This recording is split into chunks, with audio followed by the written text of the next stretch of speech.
That's right, it's a Greek Hoplite cuirass. I think everyone will be wearing them soon because they're just so terribly comfortable. Right, this one I made quite a few years ago and I'm going to talk to you about it. It's got a yoke at the top. The breadth of this yoke, this is about as broad as they ever get. I wanted to give myself very manly shoulders, you understand. Most of the ones pictured are a little bit narrower on the shoulder than this, and I've seen none that are wider. This is about as wide as you can be whilst remaining authentic. At the back of the neck, you see there's a little raised bit for protecting, well, the back of your neck, I imagine. It's got a single point fastening the yoke down here, which I've never had any trouble with. The top here leaves plenty of room for your head to move around, although when you sit down this does come up and sort of choke you very slightly, although I have eaten a banquet wearing this and seemed to get away with it. The side just has 2 points of connection. Now it was with great reluctance that I stayed with 2. I was thinking that really I wanted to add a third one for extra security, and it stops it gaping in the middle like this, you see. It'd be much better with a third one in the middle, but I couldn't find a single vase painting, single sculpture, single piece of evidence at all for a third join. So it does seem that they really did have just the 2, but I can report that the third one would be better, quite frankly. Now at the bottom we have things called terrigays, spelled with a P, just means feathers, and these are quite hard and overlapping, so there isn't a gap in between. And before I made this, I made a mock-up in very thick triple ply corrugated cardboard, and I deliberately made it too big so that I could cut it down and cut it down and cut it down. And I started with very long terrigays, you see, going right down the leg to protect me down to here, and I thought that was much better. But I pretty quickly found out that it wasn't a good idea to have very long terrigays because you can't sit down.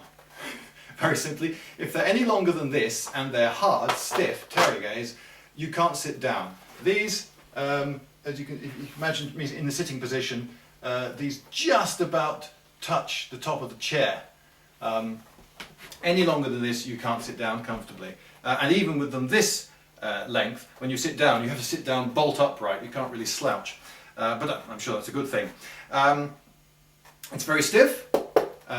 People have come up to me and knocked on me as though I was some sort of door, and of course I just cheerfully punch them in the face and reply.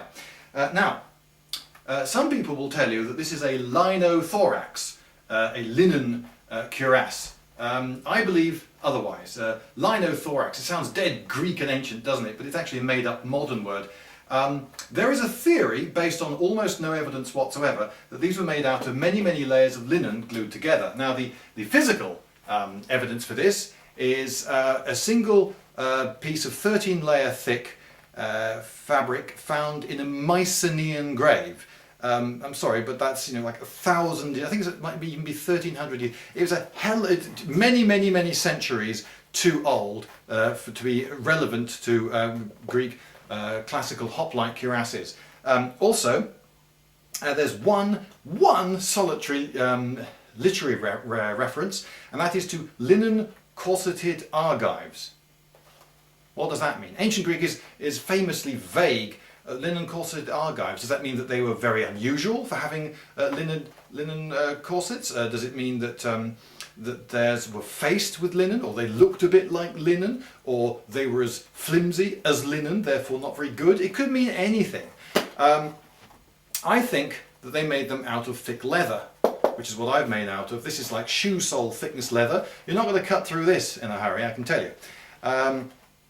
The linen theory for me just doesn't work for so many reasons. One being, linen is back-breakingly difficult to produce. It takes a huge amount of acreage to produce not very much linen. It takes a vast amount of effort, and you'd have to make layer after layer after layer after layer of it and put them all together. I just don't see it. I can imagine that you might perhaps face them with linen for looks, for coolness in the heat, something like that, but the physical evidence is not good enough, the literary evidence is just not good enough, and the sheer impracticality of it is quite unconvincing. Even people who've done modern reconstructions have ended up using canvas and other stuff. I don't actually know of a single modern reconstruction that's absolutely down the line, every single layer made out of very, very expensive linen using authentic glues. Whereas leather works perfectly well. It's much easier to work, much cheaper, more available, and it's fine. The scales. Now I did plan to do 8 rows of scales, but it took me 7 minutes to sew on a single scale. These are sewn on individually, and I decided that 5 was enough. Now, interestingly, there are vase paintings with this. This is perfectly authentic to have just a narrow band, and it seems that when they reinforced these, the first thing they reinforced was at belly height.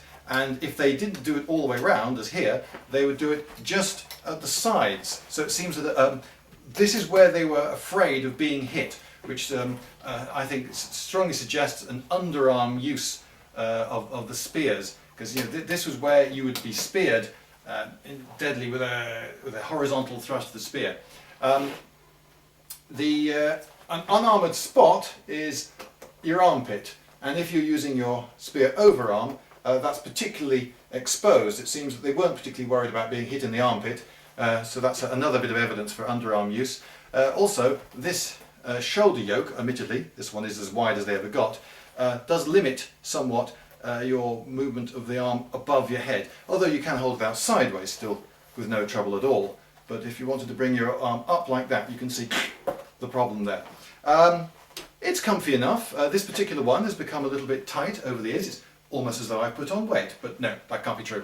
I have worn this for, I think the longest I ever wore this was 2.5 days, but I did do a fair amount of running around in it, and I can say that it doesn't slow you down much. But I did suffer a little bit of nipple chafing, because as you turn with it on, it tends to stay still while your torso twists within it. Although I'm not noticing that today, possibly because it's just that little bit more tightly fitting. So there you go, the Greek Hoplite cuirass, and I wouldn't use the word linothorax, I really wouldn't. Goodbye everyone.